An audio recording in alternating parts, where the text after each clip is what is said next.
Good afternoon. The time is 3:30. I'll call the meeting of the Capital Improvements Committee to order on this Tuesday, November 2nd, 2021. Would you all please join me for the Pledge of Allegiance? The flag is to my right. To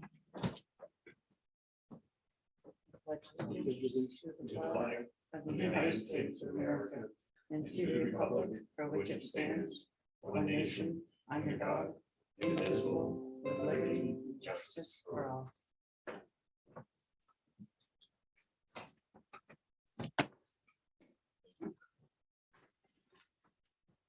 Okay, today we have approval of our previous meeting minutes.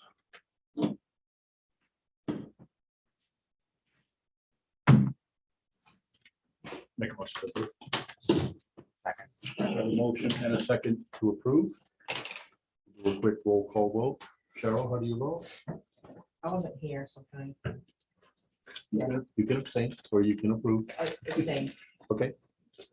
Yes. Mr. Clerk? Yes. And I vote yes as well. So 3 yeses, no nays, 1 abstention. The department reviews. We have in front of us police and dispatch, developmental services, administrative and finance services, and a request from TCTV that falls under the developmental services. So in no particular order.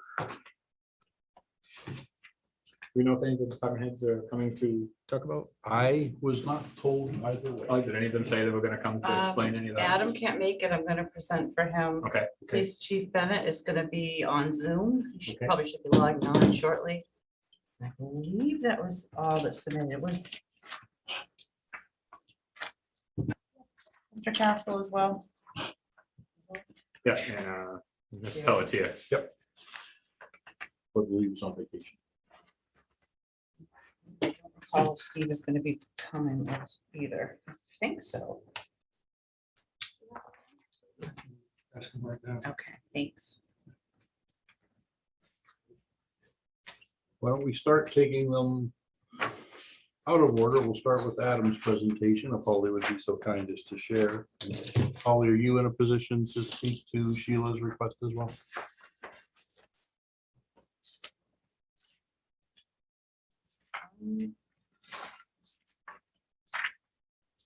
I don't know all the details about it, so probably not. If there's questions, I would probably email those to her and get them back to the committee.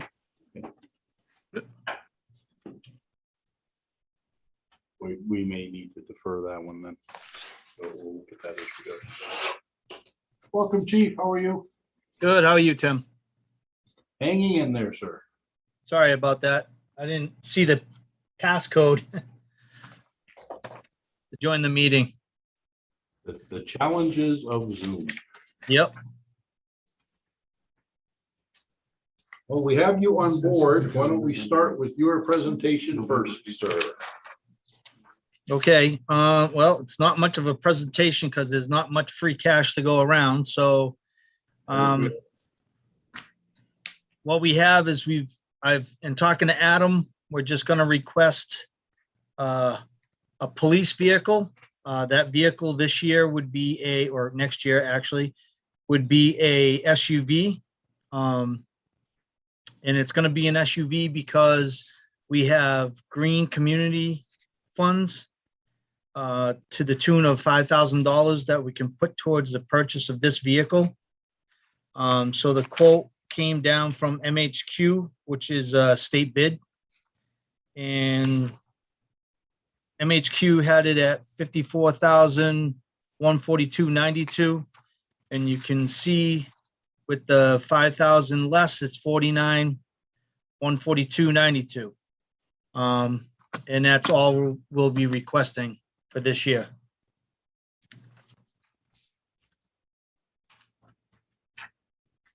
Members have any questions? No, pretty straightforward, Mike, as far as the goes, Chief, as far as the vehicle, it's the same as, except in a hybrid mode as the rest of Yes. yours? Yep. Going forward, because we got into a little issue this year where Adam's got to address it tomorrow night at the meeting.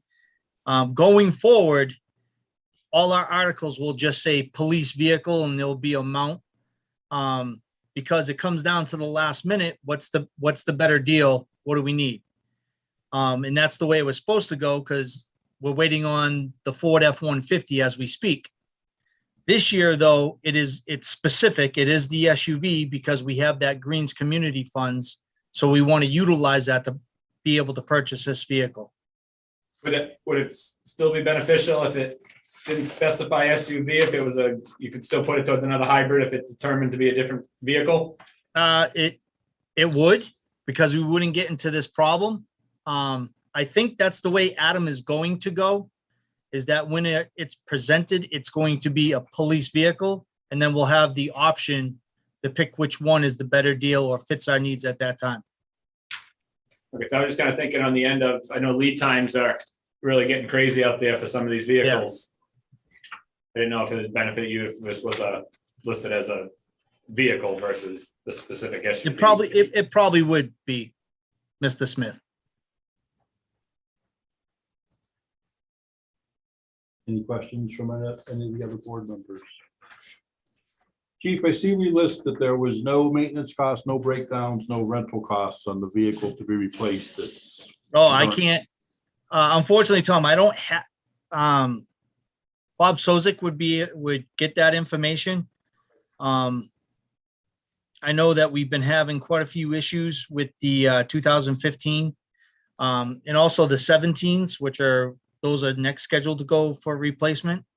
Hopefully the 15 will be replaced when the F-150 comes in. So that'll be off the books. Won't have to worry about that one. And then this vehicle we're speaking about right now will replace one of the 17s. So we'll be in pretty good shape that way. It's always been a goal of the department and of the town. And Mr. Smith can speak to this, to get on a regular replacement schedule, because it only makes sense for the maintenance and cost and breakdowns of these vehicles to be on a regular schedule, to have these rotated out. It's pretty much every department does it this way. So. Understood. I was just looking, and just a general question. If you would, I can reach out to Bob if you would like those, and I could forward those in an email. He could break those down better. If you would, sir, then I can pass those on to the rest of this committee. I can do that. So is there a lock-in on this price? I know with availabilities that can present a challenge as well. Is there any kind of a guarantee? Well, it says valid for 60 days, but MHQ has been pretty good at honoring what they give us for a quote. So. I'm familiar with their operation and the one up in Haverhill, and their name is escaping me right now. They used to be on Route 28 in downtown Lawrence. Yep. Yeah. Yeah, I can't remember that. I never really dealt with them, so. They used to drive by it 4 days a week, and I don't remember the name of them. That was right there off the highway. Yes. Yes. They seem to be the two largest vendors in the state that are complying with state bid requirements. I only had one other question looking over MHQ's spec sheet, where they're talking about the prisoner cage and then the rear seat. They're going to go with the standard rear seat. You don't want to go with the molded fiberglass like a lot of the departments are using. Let me see the quote myself. So I figure out where I read that earlier today. Okay, because Tim, we switched quite a few years ago, all our new SUVs, we switched to the ProGuard single cell. So it's not a full cage throughout the back. So you'll see that on the second page.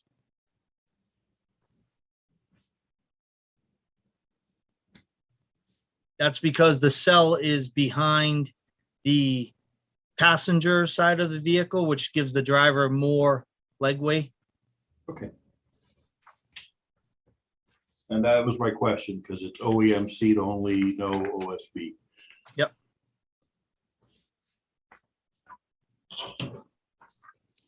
Pretty much It's just a question. Yep. Pretty much, other than it being a hybrid green vehicle, it's set up exactly as all our other vehicles are set up.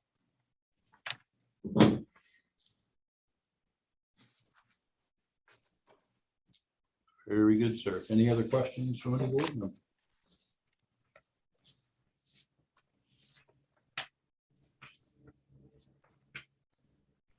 Thoughts, discussions on moving forward? Good with that. We're pretty cool so far. And when we sit down and review them all, we see what we got from all the departments. Right? Okay, Chief, we will take this under advisement. I thank you for your time and joining us today. Well, I thank you. Sorry we had to do it remotely like this, but I have class starting in 20 minutes. It would make difficult to get to my class. So, Completely understood, sir. all right, you gentlemen have a good day now. Thank you very much, You Chief. as well, Chief.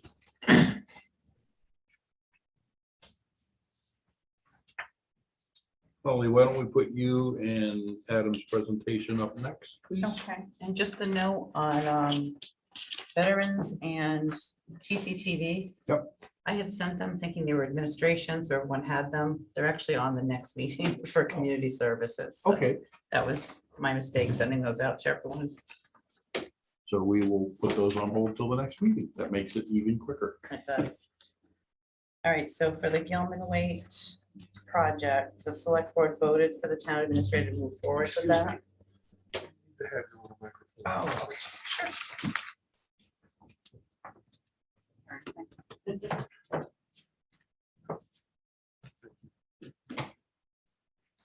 So for the Gilman Waite project, the select board voted to move forward and have the town administrator get everything ready for that.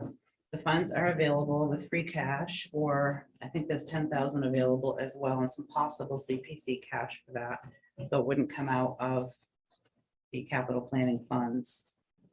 The town administrator will decide how to proceed once the estimates are complete. The architect's fees will be out of the free cash for drafting the specifications and coming up with a comprehensive plan to finish the project.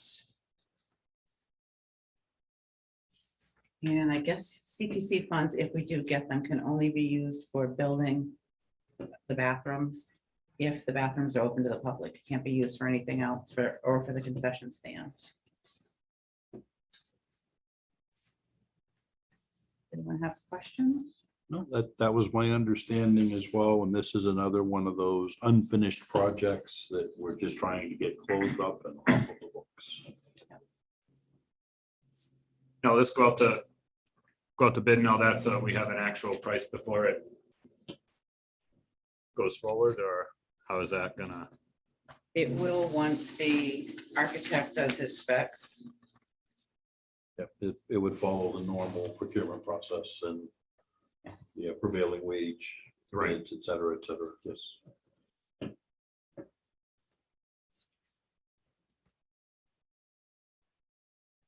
So CPC gonna make up the difference after they come in, get pricing entirely, or are we gonna have to go back and come up with some funds for this at any point? I think he's gonna look into free cash for it. He said that once we get the specs from the architect and come up with a good quotable amount, then we can see how much we're gonna need. He had 10,000 available under a Gilman Waite account. And then CPC could, if he goes to town meeting with that, get some approved to pay for the bathroom building, and then we would see what remains to come out of free cash. So there'd be an actual number before we move forward, Yes. Because we have a lot of this is lot of just- projects seem to come this- forward with this no is just- set amount, and we don't go any, Yeah, this is just the preliminary. to get the placeholder. basically. Placeholder, get it Yes, moving. yeah.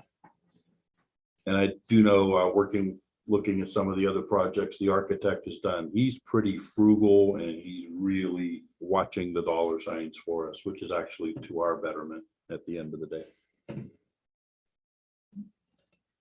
And development services did not have anything for this year.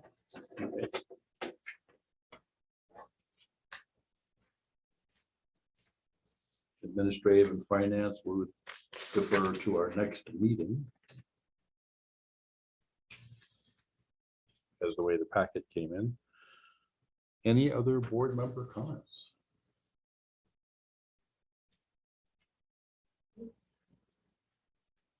It's smooth when it's over 10,000. Quick meeting. Okay, Okay, hearing no other comments, I would entertain a motion for adjournment. I will make that motion to adjourn. Have a motion and a second to adjourn. Any discussions? Any discussions on adjournment? Hearing none, we will call for a vote. Cheryl? Yes. Justice? Yes. Yes. And I vote yes as well. Meeting adjourned.